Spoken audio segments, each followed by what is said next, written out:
자, 오늘은 첫 번째 시간입니다. 요한복음 2장의 말씀으로 자, 예수님께서 성전을 깨끗하신 사건, 성전을 깨끗하게 하시다. 성전을 깨끗하게 하신 예수님. 시작. 성전을 깨끗하게 하신 예수님. 아멘. 우리 아까 말씀을 읽었는데요. 다른 이 말씀도 아주 유명한 말씀이죠. 성전 정화 사건. 그런데 보통 다른 마태, 마가, 누가 이 세 권의 공간복음서는 이 사건이 예수님의 사역의 후반부에 기록이 되어 있어요. 그런데 오늘 요한복음에는 요한복음의 그 전반부에 기록이 되어져 있는데, 공이 이 사건이 예수님의 가장 중요한 행적 중에 하나로 4명의 복음서 기자가 기록을 하고 있습니다. 그래서 오늘 예수님 말씀하신 이 성전이 무엇이고, 또 우리는 오늘 그 성전을 어떻게 이해해야 되며 여러분의 삶은 어떻게 주님 앞에 나아가야 되는가를 함께 나눠보기를 원합니다. 이 말씀은요, 제가 조금 전에 말씀드렸던 것처럼 4명의 복음서 기자가 공이 기록한 아주 유명한 사건입니다. 그래서 마태복음에는 21장, 마가복음에는 11장, 누가복음에는 19장, 오늘 요한복음에는 2장. 예수님의 모든 행적들이 공이 다 기록된 것이 아닙니다. 어떤 책은 한 책에만 기록된 사건도 있고요. 어떤 책은 일부 책에만 기록되고 그런 사건들이 있지만 이 사건은 4명의 복음서 기자가 다 주목한 사건입니다. 예수님이 오늘 성전에 들어가셔서 부활의 영광으로 나아가기까지 한 걸음 한 걸음 그분의 사역이 진행되는 과정에 오늘 이 사건은 성전을 다 뒤집어 엎으시고 또 부정한 것들을 다 내쫓으시고 깨끗하게 하셨던 그 예수님의 고난의 과정 가운데 첫 번째 본문으로 제가 오늘 채택해서 함께 나누기를 원합니다. 이 말씀을 함께 나눌 때 여러분의 영육이 하나님의 말씀으로 정결케 되고 성화되어지는 역사가 나타나기를 주님의 이름으로 간절히 소망하고 축원합니다. 예수님이 이 말씀은 하나님을 향한 거룩한 열심이 무엇인가, 그리고 우리가 드리는 그 예배의 본질, 또 우리가 함께 섬겨가는 주님의 몸된 교회의 영적인 특징에 대해서 함께 살펴보기를 원하는데, 자, 이제 우리 오늘 말씀을 또 한 절 한 절 읽으면서 함께 묵상합니다. 13절과 16절의 말씀을 통해서 예수님이 성전에 들어가셔서 매우 충격적인 그런 장면을 이제 목도하시게 되는 거예요. 마지막 6월절 사건을 맞이하면서 성전에 탁 들어가셨는데 굉장히 충격적인 사건. 그 사건은 어떤 상황인가? 성전이 변질됐습니다. 성전이 왜곡되고 또 타락했습니다. 그것을 예수님은 가만히 두지 아니하시고 변질된 성전을 다 뒤집어 엎으셨어요. 그 말씀의 현장으로 함께 나아가기를 원합니다. 자, 13절 말씀을 좀 띄워주시면, 유대인의 유월절이 가까웠습니다. 유대인들은 유월절이 가까우면 어디 가죠? 예루살렘 성전으로 갔습니다. 예수님도 예루살렘 성전을 분명히 방문하신 그 흔적들이 특별히 요한복음에 곳곳에 기록이 되어져 있습니다. 그래서 유월절은 1년에 몇 번 있습니까? 한 번 있죠. 우리도 추석, 설 이거 1년에 한 번 있지 않습니까? 그러니까 6월절이 한 번씩 돌아오는 절기인데, 요한복음에는 서로 다른 상황, 사건, 또 배경 속에서 분명하게 3차례 이상 6월절을 방문하신 사건이 기록되어 있기 때문에 적어도 예수님 3년 사역했다는 내적 증거가 있다고 이렇게 우리가 이해할 수 있는 것이죠. 예수님이 예루살렘 성전으로 올라가셔서 14절 읽어봅시다. 시작. 성전 안에서 소와 양과 비둘기 파는 사람들과 돈 바꾸는 사람들이 앉아있는 것을 보시고. 아멘. 성전을 딱 들어가셨는데요, 성전 안에 무엇이 있을까? 여러분이 오늘 새벽에 일찍 나왔을 때 성전에 딱 들어오니까, 주님의 몸된 교회니까 찬송하는 소리부터 들리잖아요. 하나님을 찬송하는 그 영광의 소리가 울려 퍼지고 말씀이 선포되어지고 기도하는 그런 모습이 있어야 되는데, 장사꾼들이 잔뜩 앉아있는 것입니다. 성전 안에 소, 양, 비둘기 파는 사람들과 돈 바꾸는 환전상들이 성전을 가득 채우고 있습니다. 이 모습을 보시고 주님이 어떻게 하셨을까요? 15절 다 함께. 노끈으로 채찍을 만드사 양이나 소를 다 성전에서 내쫓으시고 돈 바꾸는 사람들의 돈을 쏟으시며 상을 엎으시고. 아멘.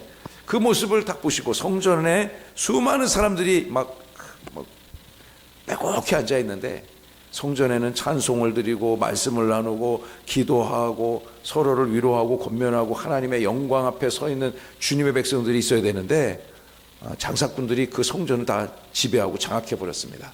그 모습을 보시고 예수님이 그래 많이들 모였네, 그 성전이 그냥 사람들이 많네 이러지 아니하시고 성전의 그 가판들을 다 뒤집어 엎으셨어요. 노끈으로 채찍을 만드셔갖고 막 사람들을 막 그냥 내쫓으셨습니다. 양과 소도 내쫓으셨습니다. 성전에서 다 내쫓으시고 돈 바꾸는 환전산들의 돈을 어떻게 하셨어요? 다 뒤집어 엎으셨어. 그러니까 그렇게 그 뭐 가판 같은 거 보통 이렇게 뭐 상점이 있고 상가에 있는 그런 것이 아니겠죠? 그 뭐랄까요? 요즘에도 이제 그 시골 우리가 살아가는 현장에도 금남 대평시장입니까? 거기 가면은 5일장 하잖아요. 신탄진 5일장도 있고 유성장도 있고 아직도 이 사회가 많이 발전했습니다만 그런 장들이 형성되어 있잖아요. 거기 보면은 이렇게 음식이나 물건들을 이렇게 놓고 파는 그런 분들, 그런 상들이 이제 상인들이 성전에 다 있을 때 그걸 다 뒤집어 엎으셨다는 얘기예요. 예수님은 사랑의 주님이시고 자비와 긍휼과 은혜의 주님인데 엄청 화를 내시면서 그냥 노끈으로 채찍을 만드셔서 양소를 다 내쫓으셨어요. 그리고 돈 바꾸는 사람들 그 상에다가 뭐 각종 돈은 환전상들이 있었다는 얘기죠. 우리도 여러분 해외여행 갈 때 돈을 바꿔가잖아요. 돈의 가치가 다 다르니까 예를 들어서 뭐 미국을 간다. 그럼 한국 돈을 가지고 미국 달러로 바꾸는데 그 바꾸는 그 기준이 있지 않습니까? 세계 유가가 변하고 주식이 변하고 또 그런 것처럼 각 나라마다 그 돈의 가치가 계속 변하잖아요. 그래서 여행 가실 때 어떻게 하면 더 좋은 조건으로 돈을 바꿔서 가나, 우리 그런 관심들이 있지 않습니까? 그렇게 각 화폐들이 놓여져 있는데 그걸 다 뒤집어 엎으셨다는 얘기입니다. 왜 그러셨을까요? 주님이 16절 시작. 비둘기 파는 사람들에게 이르시되 이것을 여기서 가져가라. 내 아버지의 집으로 장사하는 집을 만들지 말라 하시니. 6월절이 가까워서 예수님이 성전에 들어가셨는데 예수님이 그 존귀한 성전 앞에서 눈으로 목도한 사건은 아주 충격적인 광경이었던 거죠. 성전 뜰 안에 소양 염소 파는 사람들, 그리고 돈 바꾸는 사람들이 가득했습니다. 이 사람들 뭐 하는 사람일까요? 왜 성전에서 이렇게 이 상행위를 하는데 열심을 하고 있을까요? 예루살렘 성전에서는 주로 어떤 제사를 드립니까? 율법 제사, 동물을 희생시키는 제사를 드리지 않았습니까? 그러니까 저기 예를 들어서 세종에서 사시는 분이 서울에 있는, 예를 드는 곳입니다. 예루살렘 성전이 있다고 가정해 보세요. 그러면 자기가 양을 끌고 가야 돼. 여기서부터 끌고 가야죠. 끌고 가야 되는데 그것이 쉬울까요, 어려울까요? 어렵죠. 여기서부터 양이 뭐 말 잘 듣나요? 말 잘 안 듣고 그냥 가고 싶은 대로 가고 막 그러니까. 근데 그거를 걸어서 끌고 간다고 생각해도 쉬운 일이 아니죠. 그러니까 사람들이 대부분 어디 와서 그 제사 지낼 그 양념소를 사겠습니까? 성전 안에서 가까이 와서 사겠죠. 그러니까 비쌀까요, 안 비쌀까요? 당연히 이 사람은 반드시 제사를 지내야 돼. 죄를 사함 받기 위해서 하나님 앞에 제사를 지내야 되는데 그 바로 앞에서 사니까 굉장히 비싸겠죠. 우리 그 스포츠 경기라든가 뭐 콘서트 갈 때 안표상들이 있지 않습니까? 안표상들이. 그래서 엊그제인가요? 어제 그저께 다시 또 이제 그 프로야구 시즌이 개막됐는데 제가 잠깐 그 관련된 기사를 보니까 우리나라 문화체육관광부에서 올해는 안표를 근절하겠다, 그런 슬로건을 탁 내걸고 그 캠페인도 벌이고 또 안표상들이 적발되면은 벌금을 과하게 매기고, 그걸 근절시키기 위해서 우리 교회 집사님 한 분 중에서 가끔씩 어머니를 모시고 서울, 뭐 전주, 뭐 대구 이런 데 콘서트 그런데 다니시는 분이 계세요. 그 저한테 전화 가지고 목사님 오늘은 지난주에는 전주를 갔다 왔어요. 전주. 얼마 전에는 서울 갔다 왔거든요. 잠실 그 큰 그 스테디움에서 콘서트 하지 않습니까? 그래서 거기 왜 가요? 물어보니까 어머님이 그 트로트 가수에 폭 빠지신 거예요. 아주 그냥 폭 빠졌어요. 그래가지고 그 어머니를 모시고 그 콘서트장을 모시고 가는 거예요. 예. 그래서 제가 무슨 가수인가 이렇게 제가 검색을 해보니까 잘생겼더라고. 트로트 가수인데 저는 처음 봤어요. 그 강문경 아시죠, 권사님? 네, 아시는 분들 있을 것 같아요. 예, 그래서 그래서 제가 그랬어요. 어머님이 아주 그 가수에 폭 빠져가지고 그 자기도 가가지고 그 또 형은 또 서울에 있는데 그 두 형제가 그 어머님을 모시고 콘서트장을 그렇게 다니더라고요. 그럼 몇 달 전부터 얘기하신대요. 그거 사달라고 같이 가자고. 그러면 그 아들들이 이렇게 같이 간대요. 그래서 제가 열심히 잘 모시고 건강하실 때 열심히 잘 모시고 다녀라고 나는 그런데 모시고 갈 어머니가 없다고 그랬는데 그 콘서트 그 티켓이 제가 물어보니까 상당히 비싸더라고요. 네, 굉장히 비싸더라고요. 그런데 표를 못 구해갖고 막 사람들이 난리라는 거예요. 표를 못 구해서. 예. 그 가까운 데 가서 그 앞에서 가서 사는 사람들이 당연히 더 비싸게 받겠죠. 그런 상황들이 연출되지 않을까 싶어요.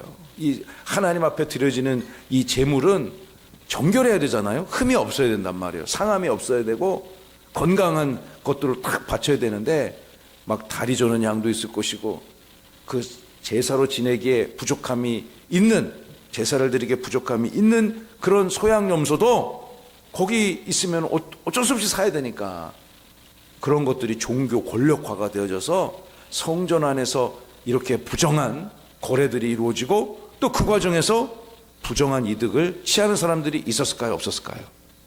그 권력의 당시 예수님이 부활의 영광으로 나아가는 한 걸음 한 걸음 한 걸음 속에서 그렇게 그 성전을 중심으로 부정한 이권을 취했던 그 권력의 정점에 여러분 누가 있었겠습니까? 대제사장들이 있지 않았겠습니까? 대제사장. 항상 지도자들이 문제죠. 뭐 지도자들이 잘못된 길을 걷고 욕심을 부리고 또 하나님의 영광을 가려면 그 공동체 안에 있었던 다 영향을 받잖아요. 500년 전 종교개혁 운동이 일어났습니다. 그 부정의 정점에 누가 있었습니까? 누가 있었어요? 로마 카톨릭 교황이 있었잖아요. 그것들을 다 덮기 위해서 로마 카톨릭의 그 밑에 그 카톨릭 조직은요 아주 전 세계적이지 않습니까? 그 조직 체계가. 그러니까 그 안에 비밀도 엄청나게 많고 부정이 있으면 위에서부터 막 이렇게 덮어야 되는 것이고 지금이야 뭐 그런 부정이 없기를 원하지만 종교개혁이 이루어질 수밖에 없었던 그 시대에는 그 카톨릭 교회 전체가 1000년 넘은 그 공동체가 부정하고 타락한 것 아니겠습니까? 그러니까 그거를 덮기 위해서 그 사람들이 만든 교리가 뭐냐면 교황 무오류설. 교황이 오류가 없다. 여러분 뭐 교황이 물론 훌륭하시겠죠. 그런데 종교개혁 전에는요 엉터리 같은 교황이 많았단 말이죠. 부정한 권력을 탐하고 또 수많은 여인들을 거느리고 음주 가물을 즐기면서 엄청난 부를 뒤에서 획책하던 그런 사람들이 그런 권력을 덮어야 되니까 시비가 안 걸려야 되니까 그들이 내세운 교리 중에 하나가 교황은 오류가 없다. 그런 교리를 지금도 갖고 있지 않습니까? 제가 뭐 그분들을 뭐 비판하려는 여지보다도 여러분 사람이 어떻게 오류가 없을 수 있겠어요? 아무리 훌륭한다 한들 오류가 없는 분은 오직 하나님 한 분임을 믿으시기 바랍니다. 우리는 지금 오늘 아침에 사람에게 또 우리에게 스스로를 위로하려고 예배하는 것이 아니라 그 하나님 삼위일체 영광의 주님을 우리는 예배하는 거예요. 성전에 이렇게 성전 안에서 모든 상행위를 뭐 하지 말라는 것이 아니라 이것을 통해서 하나님의 영광을 가리우고 또 부활로 나아가시는 그 하나님 예수 그리스도 앞에 그것들이 부정하니까 주님께서 그 주님의 몸된 교회와 성전을 깨끗하게 정화시킨 것입니다. 이 성전은 뭐 하는 곳입니까? 하나님을 예배하는 곳이고 하나님의 영광을 찬양하는 곳 아니겠습니까?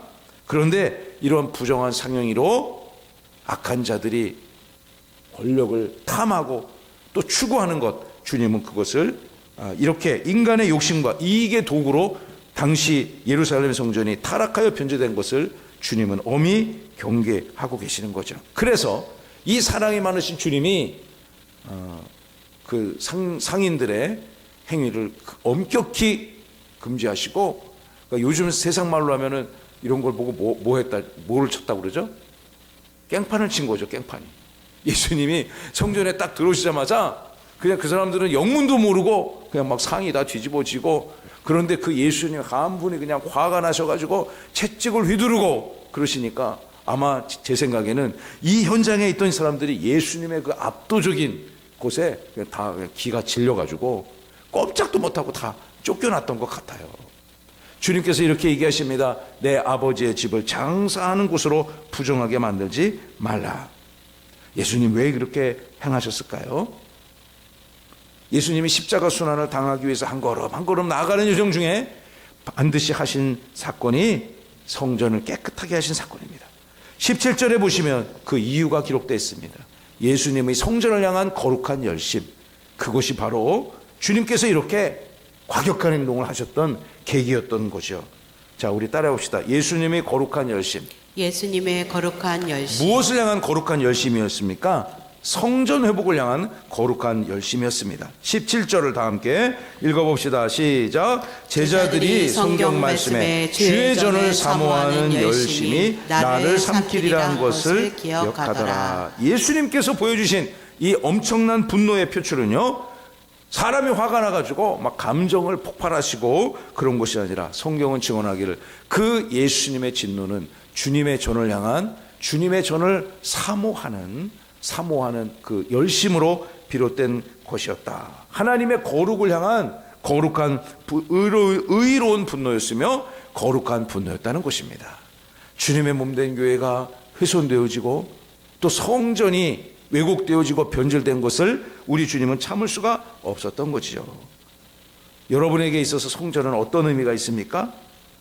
물론 이렇게 이런 유형적인 건물로 지어진 그런 교회도 귀한 거죠. 이 교회 한 칸 한 칸, 또 이 벽돌 한 장 한 장이 어떻게 지어지고 쌓여졌는가를 저는 현장에서 2년 가까이 이걸 다 지켜봤기 때문에 정말 이 교회를 지을 때 하나님이 도와주셨고 또 각양각색의 사람들이 수고하고 헌신했고 그런 것들이 기억이 날 때마다 정말 코끝이 찡해지고 가슴이 이렇게 뭐랄까요, 이렇게 울컥하는 그런 게 있어요. 제가 이 성전을 칠 때 기억으로는 2022년 아니면 3년인데 한여름에 막 7월 8월 달에 얼마나 덥습니까? 그럴 때 그 시멘트 있잖아요. 그 시멘트 한 포, 그게 몇 킬로짜리인 줄 아세요, 여러분? 무게 달면 40킬로입니다. 그러니까 보통 마트에서 사는 거 이렇게 쌀이 10kg가 있고 20kg가 있잖아요. 그러니까 20kg짜리 2개 생각하시면 되죠. 근데 그거를 많이 이렇게 올릴 때, 막 하루에 막 저 위로 4층, 5층 공사하는데 막 300포, 400포 막 이렇게 올릴 때가 있어요. 그럴 때는 어떡합니까? 그럴 때는 일을 막 이렇게 와가지고 장비를 빌려가지고 한꺼번에 다 올리죠. 물론 장비 빌리면 다 장비 빌리 가격을 줘야 되는데, 그런데 하루에 한 100포 정도 올려야 될 때가 있어요. 40kg짜리를 100포 정도를, 그럼 제가 할 일은 뭐냐면 그거를 100포를 사다가 요 앞에 딱 갖다 놔. 우리 교회 이제 요 앞마당 있지 않습니까? 거기쯤에 이렇게 딱 갖다 놓으면 그것이 필요한 사람들이, 기술자들이 위로 올라가면 한 분이 그걸 이렇게 짊어지고 올려주는 그런 분이 있어요. 그걸 평생 업으로 하시는 분이 있어요. 근데 제가 한번 도와드리려고 2번을 접었어요. 2번. 40kg짜리 시멘트를 등에 업거나 이렇게 안거나 해가지고 그때 한 3층 정도 했을 때 제가 계단 이렇게 타고서 2번을 올려줬는데 3번 하라고 그러니까 제가 그냥 패대기를 치고 싶더라고. 얼마나 힘든지 막 입에서 막 뭐가 나오려고 그래. 그냥 부정한 말이 막 나오려고 그래. 얼마나 힘든지 말이죠.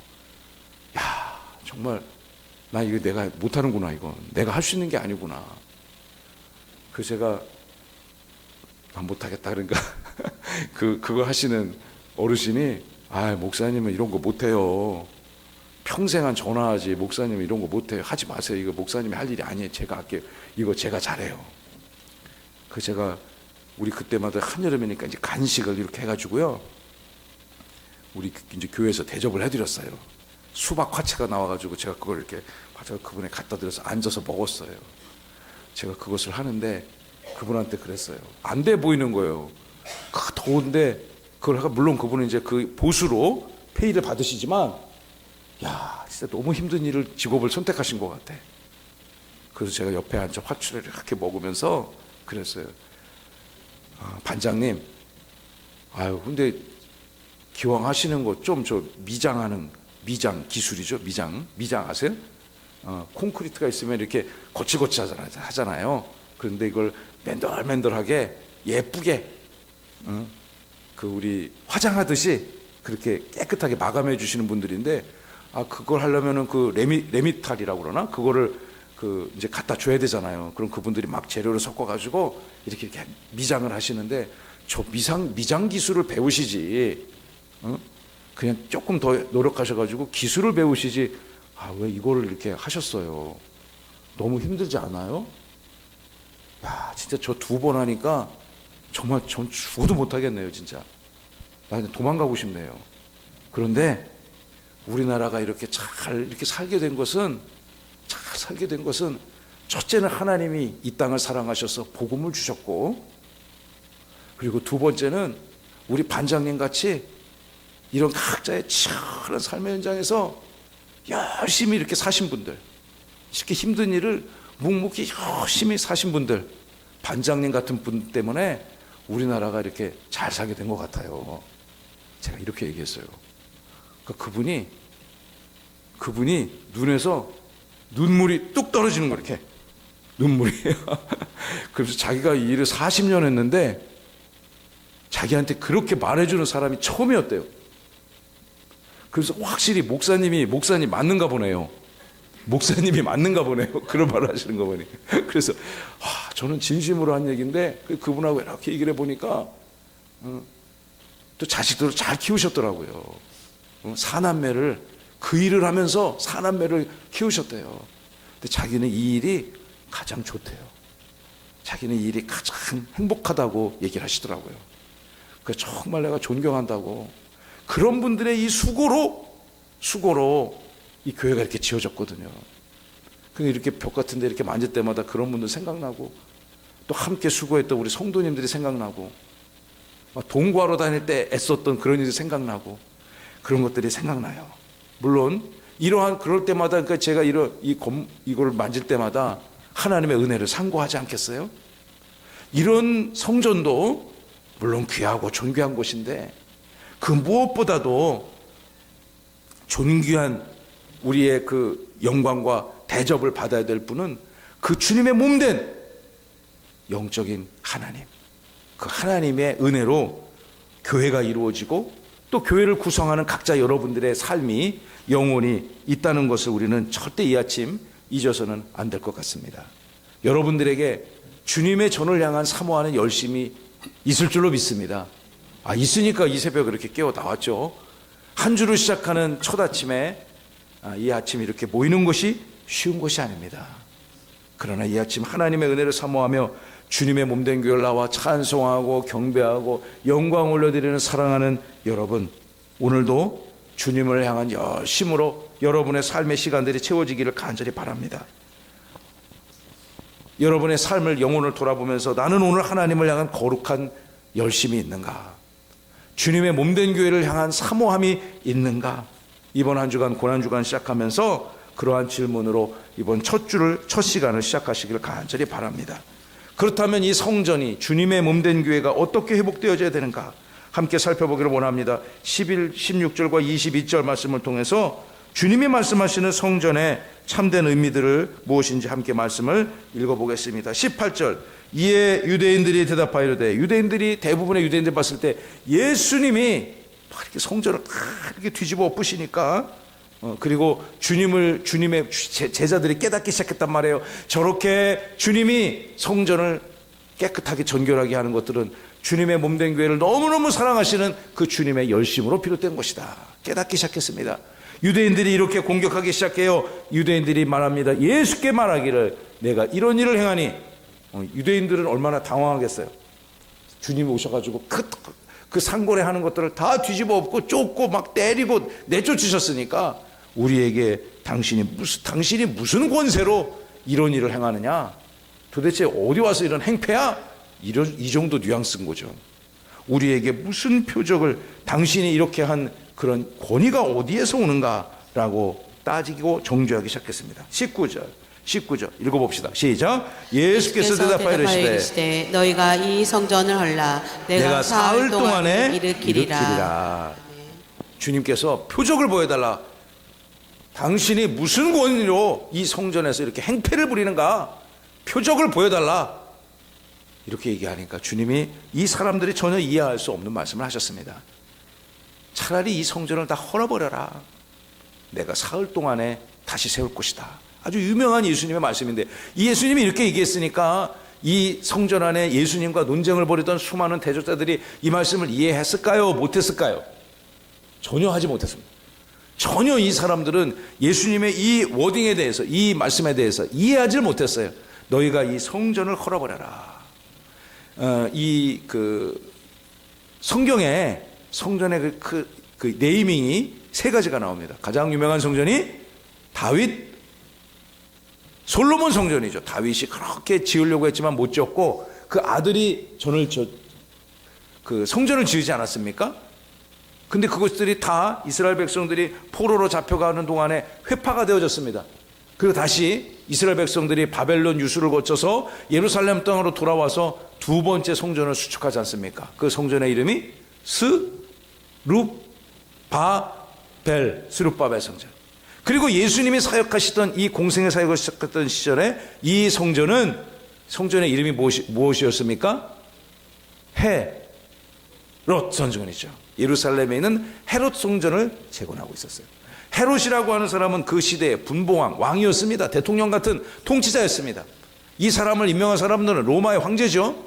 그 유대 분봉왕으로 그가 이 유대 땅을 지배하고 있었을 때 이 사람은 반은 이방인의 피가 있었던 사람이에요. 그러니까 유대인들이 뭘 가장 좋아해? 예루살렘 성전 세워주면 제일로 좋아하거든요. 그들의 마음을 얻기 위해서 성전을 재건하기 시작했어요. 그 성전이 바로 예수님이 사역하던 시대 때 존재했던 헤롯 성전입니다. 이 헤롯 성전이 20절에 보시면요, 46년 동안 지어졌습니다. 유대인들이 말하되 이 성전은 46년 동안에 지었는데 내가 어떻게 3일 만에 이 성전을 짓겠다고 하느냐. 참 말이 되는 소리를 해야지. 무슨 소리 하는 거야 지금 저 사람. 여러분, 예수님이 너희들이 이 성전을 헐어버려라 내가 사흘 동안에 일으키리라, 이 말을 전혀 이해하지 못하고 20절과 같은 반응을 보였습니다. 지금도 여러분 그 유럽 같은 데 가보면 이거 지금 100년째 지금도 짓고 있습니다. 우리나라 같으면 그냥 급해가지고 금방금방 속도조도로 지어버리잖아요. 그런데 이 유럽에 가보면은 옛날 고성들이 있고 또 가는 곳곳마다 옛날 그 성전들이 있지 않습니까? 예배당이. 지금도 계속 짓고 있는 거죠. 조금씩 하루에 1시간씩 짓든지 계속. 그런 것들은 수백 년 동안 짓는 건데 주님이 오셔서 3일 만에 이것을 일으키다고 얘기하니까 이 사람은 도무지 이해할 수가 없었습니다. 주님이 말씀하신 이 성전은 주님이 회복시키기를 원하고 기꺼이 고난을 길을 걸으면서 부활의 영광으로 나아가는 과정에 회복시키기를 원했던 것은 주님의 성전이었는데, 이 성전이 물리적으로 지어진 그런 성전을 의미하는 것이 아니라는 것을 이미 여러분은 깨닫고 아시리라 믿습니다. 21절 다 함께 읽어봅시다. 시작. 그러나 예수는 성전된 자기 육체를 가리켜 말씀하신 것이라. 아멘. 예수님은 무엇을 의미한 것입니까? 이 말씀은 예수님이 곧 죽게 될 것이고 예수님의 육신이 허물어지게 될 것이고 그러나 3일 만에 다시 부활할 것임을, 다시 살아날 것임을 암시해 주는 아주 우리에게 널리 알려진 말씀입니다. 성전된 자기 육체. 시작. 성전된 자기 육체. 이 물리적인 성전 중요하죠. 그래서 훼손되지 않고 고장나지 않고 잘 이렇게 유지 보수하는 것 너무 중요합니다. 우리 성도님 가운데 한 분에 육군 대대장 출신의 집사님이 한 분 계세요. 이분이 우리 부인 되시는 분은 교회를 매일 오십니다. 오셔서 매일 찬송하고 기도하고 정말 기도를 빡시게 하고 가셔요. 제가 그분한테 교회 이렇게 혼자 오시냐고, 그 남편 되시는 분은 신앙생활 안 하시냐고. 안 하신대요. 예. 그러니까 얘기를 이렇게 하다 보니까 나이가 저희랑 같아. 그 남편 되시는 분하고 배우자 되시는 여자 집사님하고 저희 부부하고 나이가 똑같아. 그러니까 같은 시대를 살아온 거죠. 그런데 결혼 언제 했냐? 결혼한 해도 똑같아, 저희랑. 30년 됐네요. 예. 그럼 애기들은 어떻게 되냐? 애기들이 난 해도 똑같아, 저희랑. 일치하는 궤적이 그러니까 거의 같은 시대, 같은 사건으로 살아온 거예요. 물론 이제 2025년도에 작년에 우리 교회 오셨지만, 그래서 그 시대에 이런 일을 겪었구나 하는데 교회를 30년 동안 혼자 다니셨대요. 그래요? 그래도 한번 교회 한번 꼭 한번 모시고 오세요. 꼭 모시고 오세요. 안 온다는 거예요. 안 온대요. 그래가지고 그분을, 그 집사님을 봉헌송을 한번 탁 세워드렸어. 그러니까 여보 나 봉헌송 하는데 같이 갑시다 하니까 그때 오셨어요. 딱 받아서 인사를 했는데 저는 장로님인 줄 알았어요. 그냥 그 틀이 딱 장로님 틀이야. 야, 또 이런 분이 여태까지 왜 교회를 안 다니고 있었을까? 그래서 제가 손을 꼭 잡고 우리 교회 오세요. 맨날 혼자 다니게 하시지 마시고 같이 오세요. 같이 오세요. 하니까 이분이 그 이후로 할렐루야 매주 교회 오시는 거예요. 예, 매주 오시더라고요. 근데 30년 동안 내 혼자 다니셨고 어쩌다 그냥 교회 한번 무슨 큰 절기 때는 이런 데 가면 이분이 교회만 앉으면은 그렇게 잠이 쏟아졌대요. 잠이 어떻게 쏟아지냐, 막 폭포수 같이 쏟아져가지고 교회 와가지고 아주 피로회복 잘 하고 가셨다는 거예요. 그 교회를 안 다녔대. 근데 이상하게 우리 교회 왔는데 설교가 귀에 들리더래요. 그분 표현에 가면 할렐루야. 예, 막 제가 막 그 얘기를 듣는데 막 감동이 되더라고요. 전혀 그 말씀에 가식이 없는 거예요. 이상하다. 왜 내가 자야 되는데 잠이 안 오지? 응? 막 꼬박꼬박 졸고 막 도대체 막 정신없이 자야 되는데 잠이 안 오더래요.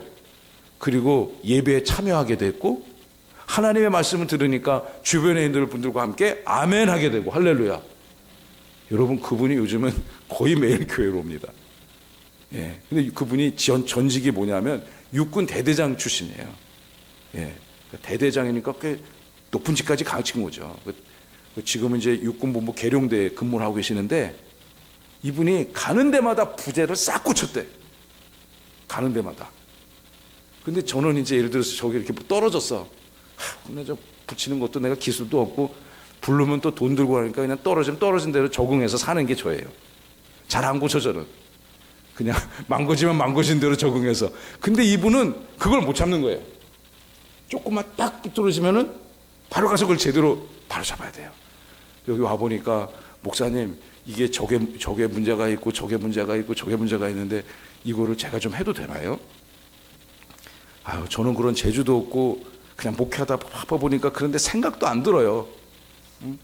생각이 거기까지 미치지도 못해요. 엄두가 안 나요. 솔직히 말씀드리면.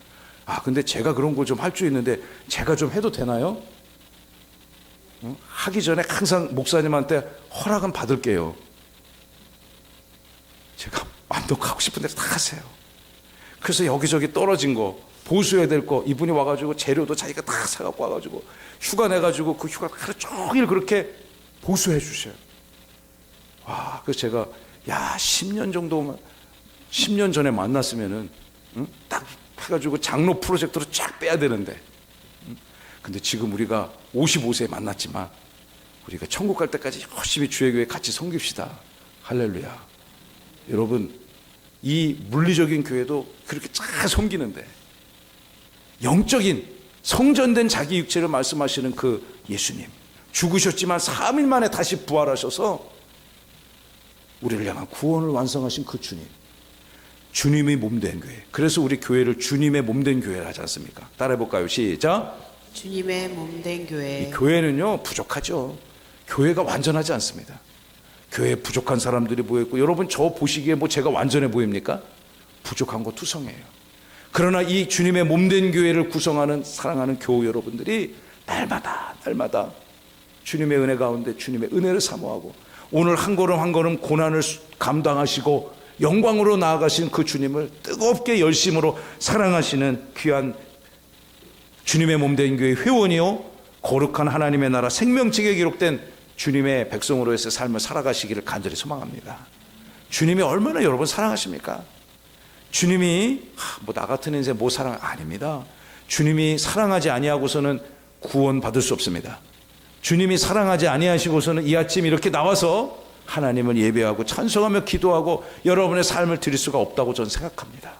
저는 목회하기 전에 여러분과 같은 긴 평신도 생활을 거쳐봤기 때문에 이 한 주를 시작하는 이 아침 이렇게 예배하는 게 절대로 쉽지 않다는 것을 너무너무 잘 압니다. 이 예배를 드리신 여러분들의 삶에 진심으로 주님의 은혜가 충만히 임하기를 간절히 소망하고 축원합니다. 여러분, 우리 이 교회도 사랑하시고 잡초 하나 뽑고 또 이렇게 낭비되어지는 것 없이 이 교회가 잘 운영되도록 섬겨야 되겠죠. 그 당연한 것이고, 그러나 본질적으로 주님의 몸된 교회, 이 교회를 교회 주인 되시는 그 주님을 열심으로 사랑하시고, 이번 한 주 동안 날 살리기 위해 죽으신 그 주님을 깊이 성찰하시고 묵상하시는 은혜가 있기를 간절히 바랍니다. 주님을 기억하시기 바랍니다. 여러분, 마지막 22절 본문, 우리는 성전이다. 시작. 우리는 성전이다. 여러분 한 분 한 분이 주님의 몸된 교회 성전들입니다. 22절 읽어볼까요? 시작. 죽은 자 가운데서 살아나신 후에야 제자들이 말씀하신 것을 기억하고 성경과 예수께서 하신 말씀을 믿었더라. 아멘. 여러분, 이 말씀의 의미가 무엇입니까? 이 예수님의 제자들이 죽음과 부활을 앞두고 있는 걸 잘 모르죠. 주님은 이미 다 깨닫고 계시는데 제자들은 아직 몰라요. 이해할 수가 없습니다. 주님의 이 말씀을.